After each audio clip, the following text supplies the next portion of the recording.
Ukrainian Americans, dear friends of our community, we're here today because Minnesota stands with Ukraine. We're here today because the United States stands with Ukraine. And we see all the wonderful flags of different countries today because the whole civilized world stands with Ukraine and wishes to do much for Ukraine. The dictator in Kremlin wages a war that is unjustified, merciless, and has absolutely no rules. These wonderful children that stand with us today remind us of the fact that more than 100 children by now are casualties of war. About 40 of them, unfortunately, will never see their parents again. They're dead. A friend, a very close friend who is an artist, became a voluntary defense fighter and is presently driving a medical car to the areas that require the evacuation of the wounded for the treatment in Kiev, in which I was born. This friend has just told me in a message this morning that the second medical car, the driver of that car was shot by a Russian sniper. This is a war without rules in which Russian soldiers are shooting even at the medical vehicles. This is absolutely shameful, and this needs to stop now. Stop the war now! Stop the war now! Stop the war now! Stop the war now! Stop the war now! Stop the war now! As I speak, 1.5 million refugees have now left the country. My own elderly parents are now refugees. I know that many of us today have dear friends, relatives, perhaps also parents that are in a similar situation. And yet the world has responded with extraordinary compassion.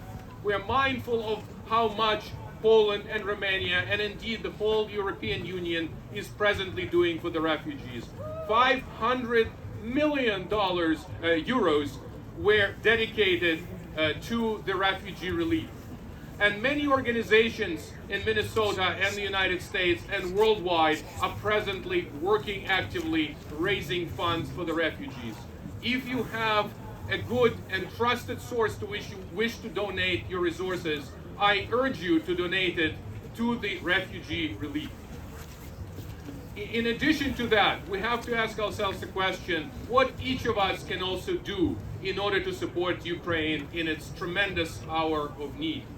And one of the important things that we need to emphasize is today, Ukrainian sky is not secure. And today, its nuclear power plants are at a risk of a major explosion. And if such an explosion were to happen, if such a nuclear disaster were to happen, this would have consequences not only for Ukraine, but for the rest of Europe. And so for that reason, we need to demand that Ukraine would be granted nuclear security. We need to demand that Ukraine's power plants today would be secured by peaceful forces. And what are the means of doing so? The principal mean, again, is the establishment of no-fly zone. No-fly zone! No-fly zone! No-fly zone! No-fly zone! No-fly zone! No-fly zone! No-fly zone! President Zelensky, who is an immensely courageous man, has asked for the no-fly zone. We're also heartened that the first NATO country, Lithuania, that is with us today, has urged other NATO countries to establish no-fly zone. This doesn't necessarily have to be done by putting our soldiers in Ukraine. Rather, this could be done by providing strategic weapons to Ukraine. Provide MiG air fighters to Ukraine. Provide more Stinger missiles to Ukraine. Ukrainian pilots are trained to fly these particular airplanes. And so Ukrainians themselves will have much higher chances of defending their own sky if we provide this military help today. Secondly, this particular week is going to be pivotal in this war. Very much much depends effectively on how the fighting is going to be conducted in the main cities. And in the next, less active phase of the war, it is the voluntary defense units that are going to be playing enormous role. And today, these voluntary defense units number more than 100,000 soldiers. More than 100 soldiers, more than 100 former civilians today are willing to sacrifice their lives for Ukraine's future. 66,000 Ukrainians have returned from various countries back to Ukraine so that they could join their fellow men and fellow women in the fight. Young women, young men are joining in the fight.